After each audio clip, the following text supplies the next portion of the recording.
A Justice Adams cheered with 100 bits, and I have to read this. Trump is behaving exactly as Putin, even repeating his claim on Ukraine as Ukraine started the war, as if he's Putin's robotic follower.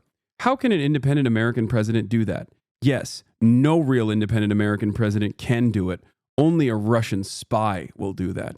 We have an illegitimate Russian spy as our president, installed by our presidents Obama and Biden, their attorney generals, national security advisors, CIA, FBI, and DNI directors. It's called Krasnov, baby. It's called Krasnov. That's right. KGB agent. KGB agent Donald Trump. His real name, codename Krasnov. Suka blyat, he's killing America. Dude, I get it. Okay, listen. Liberals, listen to me. This is your opportunity. The Russiagate stuff in 2016, there was real reason to suspect that there was Russian interference in the election. We know that there was, to a certain degree, Russian interference in terms of like ad campaigns and whatnot. But if a couple $1 million of targeted ads is supposed to undermine your democracy, well, then you didn't really have a democracy to begin with. Holy moly. Having said that, however, liberals went above and beyond in terms of like why Hillary Clinton lost, and they wanted to not blame themselves again, so they blamed Russia. This moment is the moment where liberals can basically turn around and say, yeah, you know what? We were freaking right. It wasn't even a P-tape. He is ideologically a commie. He is a KGB asset. Because Trump is doing a lot of stuff, even optically, that I would not suspect him to do. He is. So resistance liberals, you're eating good. This is your moment. Say whatever you want to say. Yes, Krasnov, KGB, Trump is a Russian asset. I'm there with you. I don't agree, but I think it's fun. It's fun to think that that is the truth. Yeah. Oh, here it is. Look. Donald Trump was recruited by the KGB in 1987 and goes by the nickname Krasnov. 40,000 likes, 3.1 million views. In 1987, I worked in the 6th Department of the KGB at the USSR in Moscow. The most important area of work in the 6th Department was the acquisition of spies and sources of information from among businessmen of capitalist countries. It was in that year that our department recruited a 40-year-old businessman from the USA, Donald Trump, nicknamed Krasnov. Yeah, the author is a former top spy of Kazakhstan. Previously, he was a KGB spy. Scroll it down the original post. I love that. If Republicans can have fun claiming Barack Obama is a Kenyan Muslim man who is an Al-Qaeda operative for years and years, let the liberals have fun too. Yeah, that's right. He's a communist agent. Donald Trump, the billionaire real estate magnate, the son of a real estate magnate, he is actually secretly, he is not even secretly now, the truth is out there, an actual KGB asset, baby. I love that. This is the closest I've ever been to saying, you know what, liberals, you're right. Now that it's been revealed that Trump has been a Russian asset for 40 years named Krasnov by the FSB, I will write simple thread of various pieces of information that solidifies the truth of everything I've written. Please read and share. Ivana's FBI files indicate she had a questionable origin story and was working with non-stock manipulators and Russian mob. Like mother, like daughter. I've speculated that mom and dad aren't the only Russian assets in the family. Ivanka spun in Putin's chair in 2006. Don Jr. and Ivanka traveled to Moscow. Trump asked Felix Sater, who he publicly stated he may not recognize if they were in a room together, to take care of them. Sater together arranged for a private tour of the Kremlin for Ivanka Jr. Didn't join them for an unknown reason. Sater was able to gain access to Putin's office in the Kremlin. And Ivanka sat in Putin's desk chair and spun it around. Suka blyat. Sater has bragged about this on Twitter. His was Super Bowl Sunday. Wendy Deng Murdoch is a suspected Chinese spy who did Putin. And May Musk, of course, shit out the spawn of Satan. Puh! I love this because, like, while this person is explaining this, you can tell he's angrily typing this while he's like retelling this story in the thread. And that's why he keeps making these grammatical errors. We've been overtaken by transnational organized crime, the rise and rise of May Musk, China's love affair with Elon Musk's mother. But the sheer volume of Trump's financial entanglements with Russia also point toward the inescapable conclusion that Donald Trump has been, as Donald Jr. acknowledged publicly, financially dependent on Russia. And that, in itself, is a counterintelligence threat. Trump is Krasno. I have nothing to do with Russia. No deals, no loans, no nothing. Russians make up a pretty disproportionate cross-section of a lot of our assets. We see a lot of money pouring in from Russia. Donald Trump Jr. Well, we don't rely on American banks. We have all the funding we need out of Russia. Eric Trump.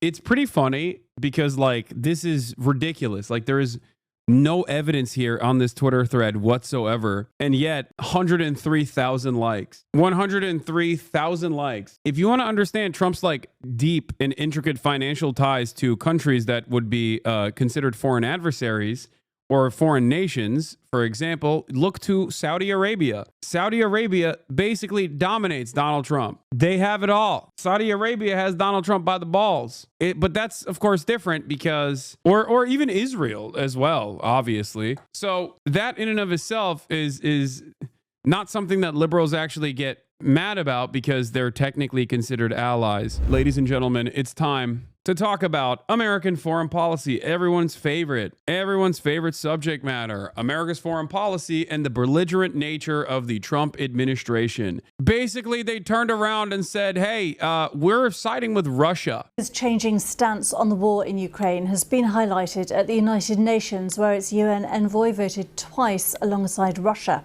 First, the two countries opposed a European drafted resolution condemning Moscow's actions and supporting Ukraine's territorial integrity. Then they backed a US resolution calling for an end to the conflict but containing no criticism of Russia. It comes as the French President Emmanuel Macron says a truce between Ukraine and Russia could be agreed in the coming weeks following talks with President Trump in the White House amid straining US-Europe relations. He is the first European leader to visit since Trump's inauguration, ahead of the arrival of the UK Prime Minister Sir Keir Starmer on Thursday. In Ukraine, air raid alerts have been sounded again today. Overnight, Poland deployed aircraft to secure its airspace after Russia launched strikes targeting western Ukraine. The BBC's Joe Inwood reports. In northern Ukraine, new troops are still... This is just a flex. This is Israel stuff, for the record. Like, what Russia is doing is exactly what Israel stuff. The notion that, like, in the midst of a potential ceasefire negotiation that's taken place, Donald Trump is undermining the Ukrainian position in broad daylight, actively, openly. And also, while that is happening, the Russians are simultaneously bombing Western Ukrainian positions. It's basically to tell everyone in Ukraine that's paying attention, whether they want to pay attention or not, that this is their reality, that they weren't able to take the entirety of the country by force, but they will certainly cut a deal with America that allows them to take certain parts of the country, whether people disagree with that or not. Being trained, even as the war enters its fourth year. The cost has been huge, but this country appears to be holding on. It's done so through the effort of men like Evhen, who says Ukraine is making more of its own weapons and will continue to do so. Help won't last forever. It's here today, it might be gone tomorrow. And that point has been brought home by the dramatic change in US policy. Once Ukraine's greatest ally... Zelensky sucking up to Israel got a sting now? Dude, he is not a person, okay? I don't know how to describe this. Zelensky has to suck up to Israel. It's not because of genuinely held convictions or whatever. He has to because he is beholden to American interests. He has to do that. Israel quite literally refused to give Ukraine the Iron Dome when Zelensky was demanding it, when Zelensky was asking for it, begging for it, which is the most understandable thing that you would want in a situation like the Russian invasion, at least to, like, protect certain areas like Kyiv. You know what I mean? I know that, like, the Iron Dome only works in small fields and smaller areas, but, like, you could at least deploy Iron Domes in you know, places like Kyiv or even Western Ukraine. Israel said, no, we will not let it get to the hands of the Russians. And then by way of the Russians, the Iranians. That was Israel's response. It is truly wild that, you know, after all of this, there's still people that are maintaining this false notion that America has any sort of, like, real interest in defending Ukraine. Again, the relationship's been very special with France and very special with this gentleman on my right. They've always got on well, but there were points of disagreement. Europe is loaning the money to Ukraine. They get their money back. No, in fact, to be frank, we paid 60% of the total effort, and it was through, like the US, loans, guarantee, grants, and we provided real money, to be clear. And that was not the only crack in the transatlantic alliance. We need to Real money, to be clear. that the aggression should be condemned and discredited, not rewarded. In an extraordinary development at the UN, European countries and the US found themselves backing different resolutions on Ukraine, with America on the same side as Russia, Belarus, and North Korea. MAGA is accidentally becoming communist? Okay, guys, Russia, I need to repeat this for people that don't know this, but Russia is not communist. Russia, as a nation state, is very capitalist. Vladimir Putin is not a socialist. Russia is not engaging in any action to uphold the principles of Marxist-Leninism. Russia is a kleptocracy. Their commies, Hasan, he's Krasnov. Yeah.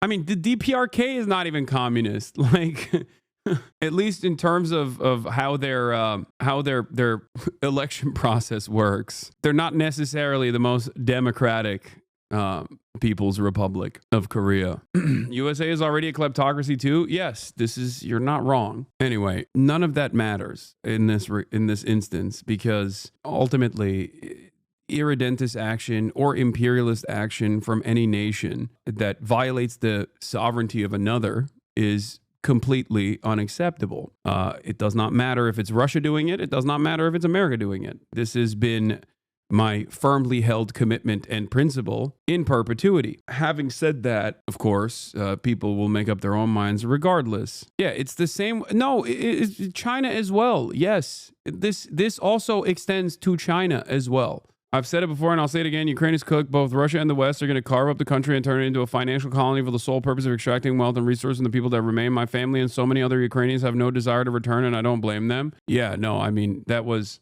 slated to happen no matter what. It's a chicken or the egg situation. Was it Russia trying to enforce its will upon Ukrainian politics first, or was it NGOs and civil society organizations by way of the State Department projecting power in Ukraine and trying to destabilize and bring Ukraine into the Western sphere of influence? It does not matter. What matters is ultimately that the Ukrainian people are going to get fucked over in the process no matter what. And there was very little that they could do to maintain sovereignty, autonomy, and carve a path forward for themselves where they had any say in their own personal politics. Devastating situation. Speaking of chicken or the egg, it is virtually impossible to find eggs now. Holy shit.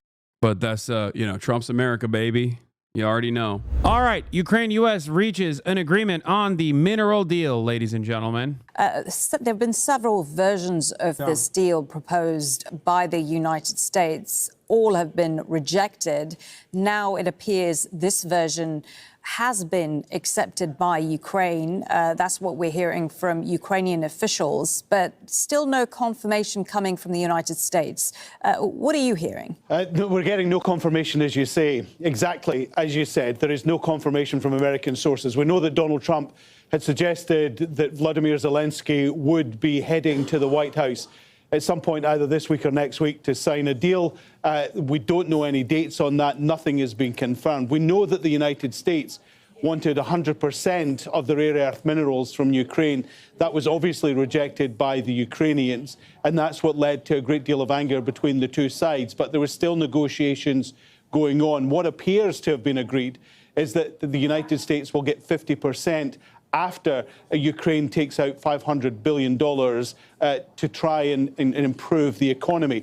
In some of the drafts that are circulating, and there are various drafts that are, one of the key sentences keeps repeating, which is the US government intends to provide long-term financial commitment to develop a stable and economically prosperous Ukraine, which suggests that whatever happens, this is tying the US into the Ukraine for a significant period of time. What appears to be missing are any security guarantees.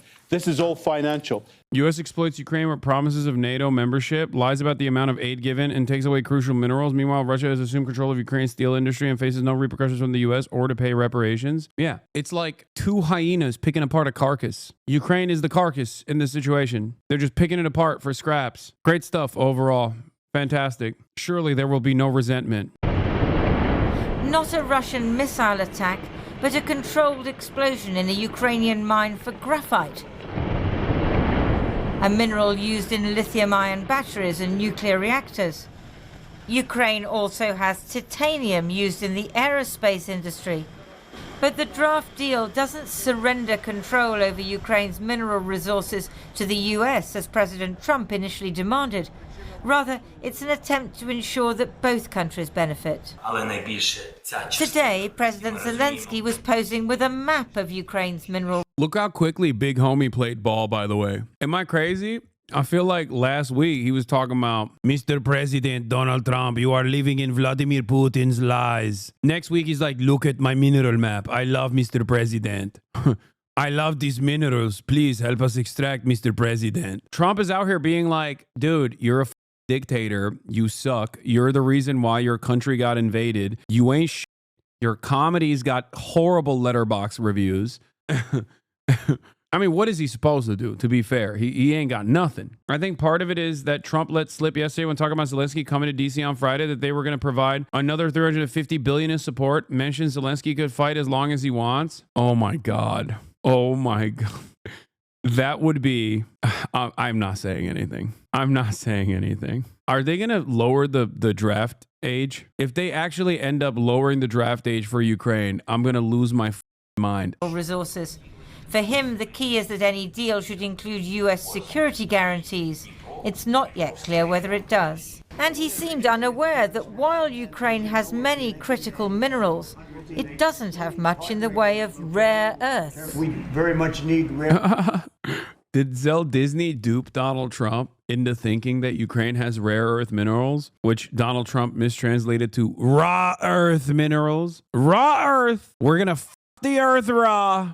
The problem is that 90% of rare earths are processed in China, even when mined in the US. The bottleneck isn't finding more rare earth deposits.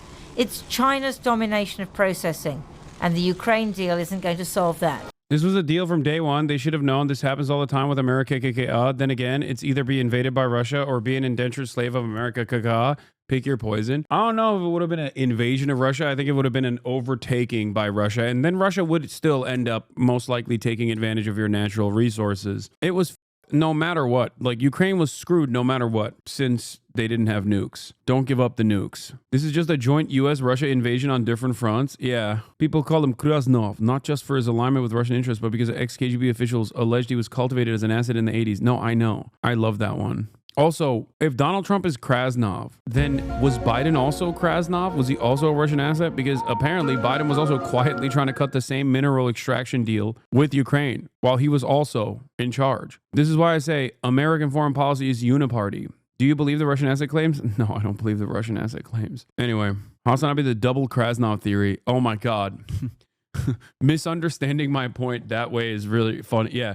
Brandonovsky and Krasnov are both KGB assets. Is there anything you like about Trump and or his admin? Yes, I like that he's the real Manchurian candidate and that he actually is not a Russian asset, but a Chinese one.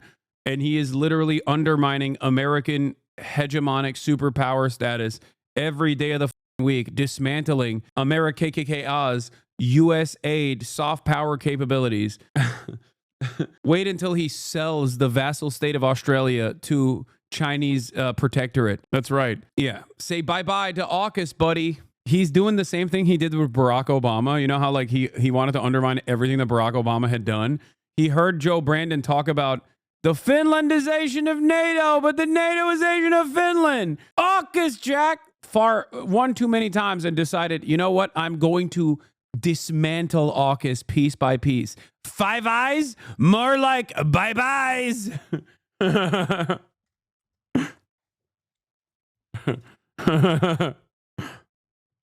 Agent Orange, dude. White House officials pushes to axe Canada from the Five Eyes. Oh my God, he literally, the mad lad. Five Eyes, bye-byes.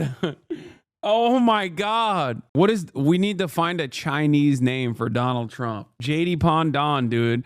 The absolute mad lad. He said, nah, no more American global dominance. Yeah, it's Four Eyes now. Five Eyes, bye-byes. It's Four Eyes. Oh my God. I feel dumb as what even is this and what does it mean? Five Eyes is, as the title suggests, a intelligence group of 5 nations, Canada being one of them.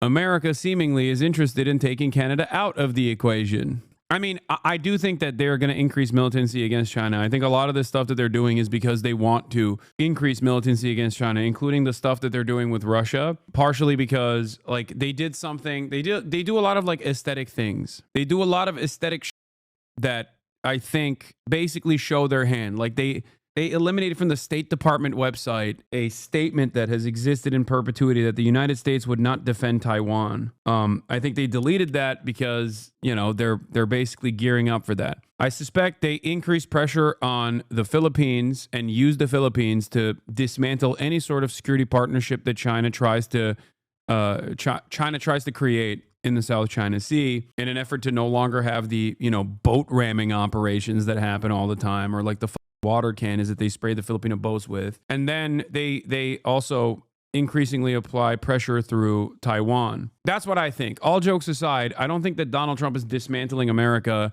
like America's hegemonic superpower status. I think he's going to increase the pressure and go hard power only.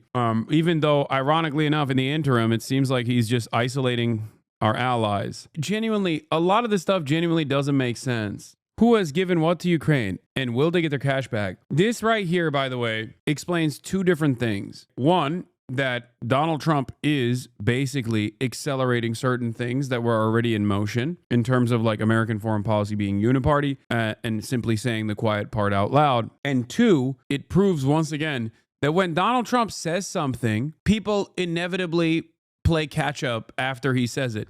At first, people turn around and they resist. They're like, what the do you mean? Zelensky comes out and is like, what do you mean? We're going to give you minerals. Get the out of here. That's crazy. Why are you promoting Russia? And then lo and behold, a week later, Zelensky is signing the mineral deal.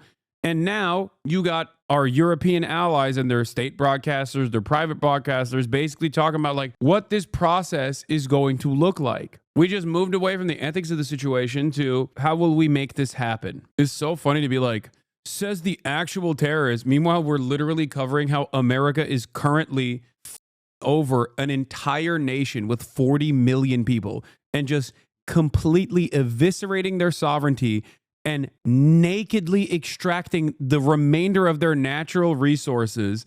And you're like, you terrorist. Why am I a terrorist? Because I think Israel shouldn't do a genocide, which America also is, you know, funding and facilitating. How can you not respond to anything that you are seeing on screen? How are all these guys who turn around and say, Hasan doesn't have any analysis whatsoever, he just says America bad and moves on, when in fact, I do actually explain why I say America bad in most circumstances, with notable exceptions. And this is one of the very glaringly obvious instances where America is, as a matter of fact, very bad. We are doing very bad things to Ukraine. And you're still like, nah, you don't understand, dude. America good. Shut up.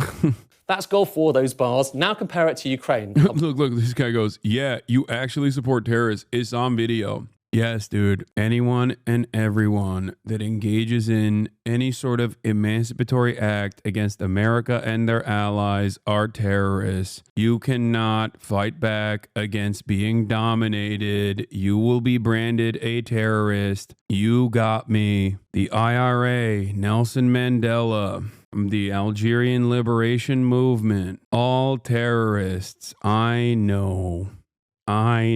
Everyone's a terrorist except for the people who are terrorizing the largest percentages of the population. Starting with how much money has been given in terms of aid. There's various different categories of aid. So military aid, That's Europe, 62 billion euros. The US slightly further ahead, 64 billion euros of military aid from the US. But of course, that's not the only kind of thing and the only kind of support gone out to Ukraine. There's also other aid. There's humanitarian, there's financial aid. That brings up the European total to about 132, and it's higher than the US, okay? And if you include other things, so the aid that's been promised but hasn't yet been delivered, Europe looks even further ahead.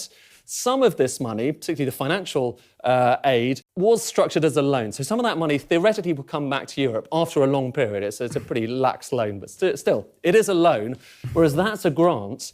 And that is why Donald Trump is saying, look, we take that money, we need to get something back. Okay, and he says he's done a deal, or at least he's in the process of doing a deal, certainly nothing's been signed yet, with the Ukrainian president, where he thinks it could be $500 billion back in return for all of that aid given. You're probably wondering at this stage, how on earth do you get $500 billion out of Ukraine? Well, the answer, he says, is rare earths. What are rare earths? They're a type of critical mineral, mostly used in electronics, in military equipment as well.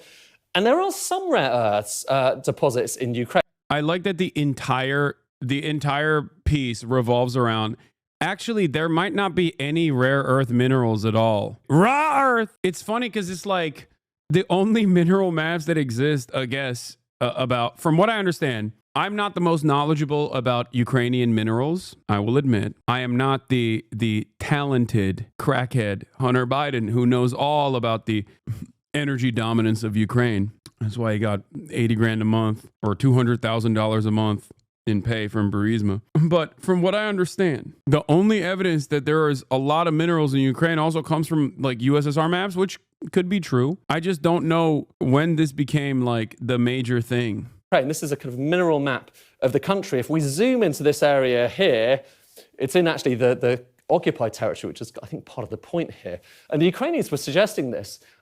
Old Soviet deposit here supposedly has lots of rare earths. The issue, though, but the reason, of course, obviously, that Donald Trump wants to do this is when you look at total rare earth production around the world, and you need rare earths for, like, electric cars, for the magnets in those cars, for all of those wind turbines, it's magnets, it's military equipment. China is massively dominant when it comes to mining rare earths. It's massively dominant when it comes to refining rare earths, which is really the hardest thing to do when it comes to rare earths, because it's really expensive, it's really energy intensive. Totally dominant. So you can see, again, the geopolitical reasons why Donald Trump might want to think Ukraine might kill two birds with one stone here. However, look at the actual data, and it's not altogether obvious that there are many rare earths in Ukraine, even if you take account of that mine, which, like I say, it's been around for a long time. No one's entirely sure if you can get those rare earths out of it. It's still China way in the lead. Brazil, India, Russia, Vietnam, the US. Actually, Ukraine doesn't even show up in the most definitive measures of how much rare earths there are around the world. So some people have wondered, was he not really talking about critical minerals in general? Maybe he was talking not about rare earths, but about lithium, which, technically speaking, is a different part of the periodic table. Well, if that's the case, yes, there's a big lithium deposit in Ukraine, potentially the biggest in Europe. But here's the thing, Europe doesn't have that much lithium. And compare this with other deposits around the world. I've put it over here. And that, by the way, is a best-case scenario. And Ukraine is still a minnow. It's smaller than Canada. It's smaller than the US when it comes to lithium, even bearing that in mind. And so perhaps it just might be, there are lots of minerals in Ukraine, but for the most part, it's the old-fashioned stuff. It's coal, it's iron ore. There's lots of iron ore around there. And it's also things like titanium. And so probably the most plausible explanation is that the president maybe thinks he can make some money out of those things, but I would still question. So we're just like picking apart a carcass. I can't look at the situation in any way, shape, or form, but make the assessment that it's just a double situation, an Eiffel Tower, if you will, where America is on the one side and Russia is on the other side, and they're basically ripping Ukraine raw of the seemingly minuscule amount of rare earth minerals or critical minerals it has to begin with. That's what it looks like. So I don't know. I just don't understand. I mean, beyond the fact that, like, obviously a ceasefire is an inevitability if the Ukrainian manpower is diminished, which I think is the real reason for why there will ever be a ceasefire. Because if Ukraine still had the standing forces and the capability of continuing to put up a fight against Russia, then yeah, America would keep shipping weapons, because who gives a shit